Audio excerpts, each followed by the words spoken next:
Game আর এই গেমটির সঙ্গে আমরা ফ্রি ফায়ার একটি গেম আর এই গেমটির সঙ্গে ফ্রি ফায়ার একটি গেম আর এই গেমটির সঙ্গে আমরা সকলেই ফ্রি ফায়ার একটি গেম আর এই গেমটির সঙ্গে আমরা সকলেই পরিচিত। এমনকি এই free fire game crore crore মানুষের মন জয় করেছে এবং বর্তমান সময়ে ফ্রি ফায়ার হচ্ছে এমন একটি গেম যে গেমটি কোটি কোটি গেমের মধ্যে কিন্তু বর্তমানে 1 নম্বরে র্যাঙ্কিং করতেছে। কিন্তু কথা যদি আসে ফ্রি ফায়ারের ইতিহাস সম্পর্কে, কজন জানো ফ্রি ফায়ারের ইতিহাস সম্পর্কে? এই গেমের পিছনে কত বড় ইতিহাস লুকিয়ে রয়েছে, কেন তৈরি হয়েছিল ফ্রি ফায়ার, কে এর আসল নির্মাতা, কবেই শুরু হয়েছিল ফ্রি ফায়ারের যাত্রা, আর এই ফ্রি ফায়ারের প্রথম নামই বা কি ছিল, সবকিছুই জানতে যাচ্ছি আজকের এই ভিডিওতে। তাই ভিডিওটা একটু স্কিপ না করে সম্পূর্ণটাই দেখতে থাকো। আর যদি ফ্রি ফায়ারকে মন থেকে না ভালোবাসো ভিডিওটা এখনই স্কিপ করতে পারো। তো চলো তোমাদেরকে নিয়ে যাই আজ থেকে 8 বছর আগে, যখন থেকে ফ্রি ফায়ারের জন্ম শুরু হয়েছিল। সাল 2017, যখন কিনা ফর্টনাইট এবং পাবজির মতো বড় বড় গেমগুলো রাতারাতি ভাইরাল হয়েছিল। পাবজি এবং ফর্টনাইট রাতারাতি ভাইরাল হলেও কিন্তু সেই গেমগুলো সকলেই খেলতে পারতো না। পাবজি এবং ফর্টনাইটের মতো বড় বড় গেমগুলো খেলতে হলে প্রয়োজন হতো একটি পিসি বা ল্যাপটপ। যেই গেমটা খেলার সকলের ইচ্ছা হলেও কিন্তু সেই গেমটা সকলে খেলতে পারতো না, কারণ তাদের সামর্থ্য ছিল না। তারপরে শুরু হয় সিঙ্গাপুরে থাকা ছোট্ট একটি কোম্পানি গেরিনা। আর তারপরে গেরিনা সিদ্ধান্ত নেয় তারা এমন একটি গেম তৈরি করবে যে গেমের মধ্যে ছোট বড় পিসি ল্যাপটপ সহ সকল প্রকার ডিভাইসে খেলতে পারবে, আর এই গেমগুলো লো ডিভাইসেও খেলা সম্ভব। তারপরে যেই কথা সেই কাজ, দায়িত্ব দেয় বানানোর জন্য 11.studio-কে। আর 111.studio হচ্ছে এমন একটি ভিয়েতনামে থাকা স্টুডিও যেখান থেকে এই ফ্রি ফায়ার গেমের ডিজাইন তৈরি করা হয়। আর তারপরে গেরিনা ফ্রি ফায়ার নতুন করে গেম তৈরি করা হয় এবং নাম দেওয়া হয় প্রজেক্ট এক্স। আর এই গেমের প্রজেক্টটি তৈরি করতেই 5 থেকে 6 মাসের মতো সময় লেগে যায় এবং তারপরে এই প্রজেক্টটির বিটা ভার্সন 2017 সালের 30 সেপ্টেম্বর তৈরি হয়। আর এই প্রজেক্টটির নাম প্রজেক্ট এক্স থেকে ফ্রি ফায়ার এপিকে-তে লঞ্চ করা হয়, যেটা একটা বিটা ভার্সন। আর সেই সময় ফ্রি ফায়ারের সাইজ ছিল মাত্র 56 MB। আর যখন ফ্রি ফায়ার বিটা ভার্সন নতুন করে লঞ্চ হয় তখন ছিল 23 আগস্ট 2017। আমরা বলতে পারো 23 আগস্ট 2017 এটা হচ্ছে ফ্রি ফায়ারের জন্মদিন। তারপর ফ্রি ফায়ারের আইএসও, অ্যামোডেড, অ্যান্ড্রয়েড সবকিছু ঠিকঠাক করার পর ফাইনালি 4 ডিসেম্বর 2017-তে অ্যাপল স্টোর এবং প্লে স্টোরে এইটি লঞ্চ করা হয় এবং এই ফ্রি ফায়ার গেম মুক্তি পাওয়ার পর 6 মাসের মধ্যে খুবই জনপ্রিয় বাড়তে থাকে। এরপর শুরু হয় গেম আপডেট করা এবং নতুন নতুন ইভেন্ট আসা।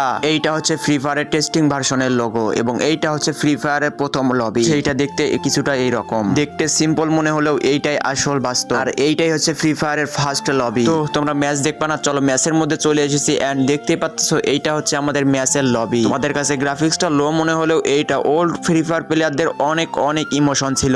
আর এইটা হচ্ছে ব্যাটল রয়্যাল মোড 2017 সালে এমন দেখতে ছিল। আর দেখতেই পাচ্ছ ম্যাপটা কতটা ছোট্ট একটু ছিল, এখান থেকে আমাদের ফ্রি ফায়ার গেমের যাত্রা শুরু হয়। আর তারপরে দেখতে পাচ্ছ ল্যান্ডিং স্ট্রাইক। তো এইভাবেই দেখতে দেখতে আমাদের 2017 সালটা কেটে যায়। এখন তোমাদেরকে বলতে চলেছে 2018 সালে ফ্রি ফায়ার। 2018 সালে এটা এমন একটি সাল ছিল যেখানে অনেক অনেক ফ্রি ফায়ার প্লেয়ার যুক্ত হতে থাকে। ফ্রি ফায়ারের মধ্যে 18 সালে একটি আপডেট আসে, আর আপডেটের পর লবিটা চেঞ্জ করে দেওয়া হয়, প্লেন থেকে ম্যাপ ভিউটা কিছুটা চেঞ্জ করে দেওয়া হয় এবং ম্যাপেরও কিছু চেঞ্জ করে দেওয়া হয়। আর আপডেট আসার পর ল্যান্ডিং স্টাইলটা দেখতে পাচ্ছ, দেখতে এমনটা ছিল এবং গাড়ি চালানোর সময় দেখতে পাচ্ছ এরকম ছিল। তো এইভাবে আমাদের গেমটা আস্তে আস্তে ইমপ্রুভ হতে থাকে ধীরে ধীরে। আর এইটা হচ্ছে আমাদের বারমুডা ম্যাপ, যেটা কিনা 2018 সালে ছিল। 2017 সালের তুলনায় 2018 সালে পুরো ম্যাপটাকে বাড়িয়ে দেওয়া হয়, কারণ বেশি করে প্লেয়ার ফেলানো হয়েছিল এবং সার্ভাইভ স্কিলটা বাড়ানো হয়েছিল। এটা হচ্ছে মার্চ 2018, যখন কিনা ফ্রি ফায়ারের মধ্যে অনেক জনপ্রিয়তা বাড়তে থাকে এবং তখন থেকে কিন্তু অনেক ফ্রি ফায়ার প্লেয়ার বাড়তে থাকে। আর সবাই ভাবতে থাকে গেমটার মধ্যে এমন কি আছে, চলো আমিও একদিন খেলতে দেখি। তারপর 14 মার্চের মধ্যে একটা প্লেস অ্যাড করা হয়, সেটার নাম হচ্ছে শান্তোষা। তোমাদের কি বলবো, এই শান্তোষা ম্যাপটা অ্যাড করার পর ফ্রি ফায়ারের প্রত্যেকটা প্লেয়ার এই শান্তোষা ম্যাপের মধ্যে নামতো, নতুন ম্যাপ অ্যাড করা হয়েছে বলে। আর এই শান্তোষাতে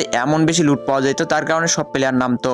21 মার্চে এই ক্যারেক্টারটা নিয়ে আসা হয়, তার নাম দেওয়া হয়েছিল নিজিতা। তারপর আস্তে আস্তে কেলি, অলিভিয়া, অ্যান্ড্রি সহ অনেক ক্যারেক্টার আস্তে আস্তে বাড়তে থাকে। আর তখনকার সময় এই সব ক্যারেক্টার ছিল আমাদের গেমের মধ্যে, তা দেখতেই পারতেছো স্ক্রিনের উপরে। তো এরপরে আমাদের চলে আসে 24 মার্চ 2018, যখন থেকে কিনা আমাদের গেমের মধ্যে অ্যাড করা হয় নতুন নতুন ইমোট। হ্যাঁ, সর্বপ্রথম আমাদের গেমের মধ্যে ইমোট অ্যাড করা হয় এই সময়ে, অথবা তোমরা ক্যারেক্টার অ্যানিমেশনও বলতে পারো। এরপর 24 মার্চ গেমের মধ্যে নিয়ে আসা হয় র্যাঙ্কিং সিস্টেম, যা আসার পর প্রত্যেকটা ফ্রি ফায়ার প্লেয়ার একটা হাড্ডাহাড্ডি লড়াই শুরু করে দেয় যে কে সবার আগে র্যাঙ্কিং এ উঠতে পারে। এরপরে চলে আসে আমাদের এপ্রিল মাস, আর এপ্রিল মাসে আমাদের গেমের মধ্যে প্রথম ড্রোন এবং এই গুলিটা অ্যাড করা হয়। তারপর 20 এপ্রিল এই গুলিটা অ্যাড করে দেওয়া হয়। আর এই গানটা ফ্রি ফায়ারের মধ্যে 18 সালে খুবই জনপ্রিয় ছিল লঞ্চার হিসাবে, যা তোমরা স্ক্রিনের উপর দেখতে পাচ্তেছো। এরপরে চলে আসে 10 তারিখ এপ্রিল মাসে, সেই সময় আমাদের ফ্রি ফায়ার গেমের মধ্যে ল্যান্ডিং স্টাইলে একটু জনপ্রিয় আনা হয়, অথবা একটু চেঞ্জিংও নিয়ে আসা হয় হালকা কিছু। এরপরে চলে আসে 22 এপ্রিল 2018, যখন কিনা আমাদের গেমের মধ্যে নতুন নতুন মাশরুম অ্যাড করা হয়। আর তোমাদের কি বলবো, এই মাশরুম খাওয়ার জন্য প্রত্যেকটা ফ্রি ফায়ার প্লেয়ার পাগল হয়ে যেত এবং আমিও মনে করতাম মাশরুম খেলে হয়তো আমি মরবো না। তো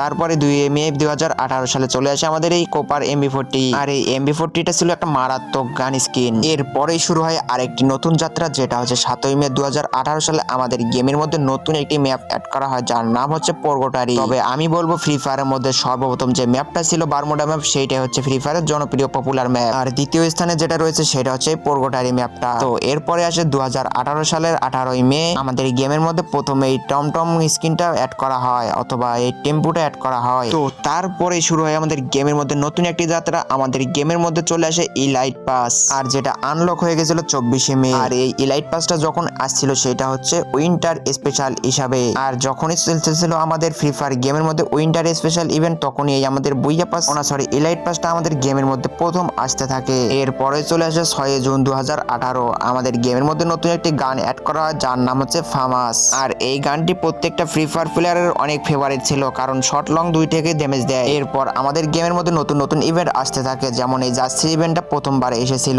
আর এই ইভেন্টের জার্সিগুলো এমনটাই পপুলার ছিল যা প্রত্যেকটা ফ্রি ফায়ার প্লেয়ারের মন জয় করে নিয়েছিল। এরপর 15 জুন আমাদের গেমের মধ্যে নতুন একটি ম্যাপ অ্যাড করা হয়, যেখানে আমরা কিন্তু ফুটবলও খেলতে পারতেছিলাম। এবং কেয়ার করার তারপর থেকে আমাদের পপুলার তামান শেষ করে ফেলে গেরিনা এক এক করে ব্যাগ দিতেই থাকে। আর সেই মাসেতে আমাদের ওয়েটিং লবিটা চেঞ্জ করে এইরকম বানিয়ে দেওয়া হয়। আর এই লবিটা এমনটাই পপুলার ছিল, প্রত্যেকটা ফ্রি ফায়ার প্লেয়ার শুধু ওখানে গিয়ে ধাক্কা খেত এবং এখানে এসে গোল দিত। এরপরে চলে আসে 19 জুন 2018 তখন কিনা আমাদের গেমের মধ্যে কোলাব করা হয় এই কেলি ক্যারেক্টারের সঙ্গে। আর এই কেলা ক্যারেক্টারটা এমনটাই মারাত্মক ছিল যে মানুষকে ঘুষি মেরেই কিন্তু তাকে উড়াই দেওয়া যেত। এরপর 21 জুন 2018 যখন কিনা আমাদের গেমের মধ্যে অ্যাড করে দেওয়া হয়েছিল রিপেয়ার কি। এরপরে আসে 3 জুলাই 2018 যখন কিনা আমাদের গেমের মধ্যে হিপ হপ বান্ডিল অথবা ইলাইট পাস নতুন করে দ্বিতীয় অ্যাড করা হয়। এরপর চলে আসে 4 জুলাই 2018 যখন কিনা আমাদের গেমের মধ্যে M4A1 গানের সঙ্গে আমাদের পরিচয় করে দেওয়া হয়। আর এইখান থেকে আমরা বিভিন্ন প্রকার গান স্কিন পাইছিলাম। এরপর চলে আসে আমাদের গেমের মধ্যে প্রথম লাখ রয়্যাল ইভেন্ট, যেখান থেকে আমরা এই রাইনো বান্ডিলটা পেয়েছিলাম। আর এই বান্ডিলটা এতটাই জনপ্রিয় ছিল যে প্রত্যেকটা ফ্রি ফায়ার প্লেয়ারের মুখে মন জয় করে নিয়েছিল এবং অনেকটাই প্লেয়ার ভয় পেয়ে যেত এই বান্ডিলটা দেখে, মনে করতো সে অনেক প্রো প্লেয়ার। এরপর চলে আসে 21 জুলাই 2018 যেখানে কিনা আমাদের এই অলিভিয়া ক্যারেক্টারটা অ্যাড করে দেওয়া হয়েছিল। আর এই অলিভিয়া ক্যারেক্টারটা তখনকার সময় অনেক পপুলার একটা ক্যারেক্টার ছিল। 2018 সালের জুলাই মাসে এইটা আমাদের সর্বপ্রথম গ্লোবাল স্কিন ছিল। তো এরপর থেকে আমাদের শুরু হয়ে যায় নতুন নতুন ইভেন্ট আসা এন্ড আমাদের গেমের অনেকটা জনপ্রিয় অনেক কিছু আসা, যেগুলো জানলে তোমরা অনেকটাই অবাক হয়ে যাবেন যে আমাদের গেমটা কতটা হার্ড ওয়ার্ক করে এখান পর্যন্ত এসেছে। তো যদি তোমরা সেগুলো জানতে চাও অবশ্যই আমাদের চ্যানেলটি সাবস্ক্রাইব করে পার্ট 2 কমেন্ট করো, আমি পার্ট 2 নিয়ে আসার চেষ্টা করব। আর তুমি যদি একজন ওল্ড ফ্রি ফায়ার প্লেয়ার হয়ে থাকো অবশ্যই কমেন্টে #old free fire লিখতে ভুলবা না। আর কারা কারা পার্ট 2 দেখতে চাও অবশ্যই কমেন্টে #part 2 লিখে যাবা। গাইজ আপনাদের কাছে সরি বলে নিচ্ছি, আমার লাস্ট 2 মিনিটে একটু রেকর্ডের মধ্যে নয়েজ ঢুকে পড়ে, যার জন্য আমি খুবই আন্তরিকভাবে দুঃখিত। আশা করব পরবর্তী থেকে এমনটা আর হবে না। আর তোমরা কারা কারা 66 লক্ষ টাকার টুর্নামেন্টে কোয়ালিফাই করছো অবশ্যই কমেন্ট সেকশনে কমেন্ট করবা এবং তোমার ফেভারিট টিমটাকেও কমেন্ট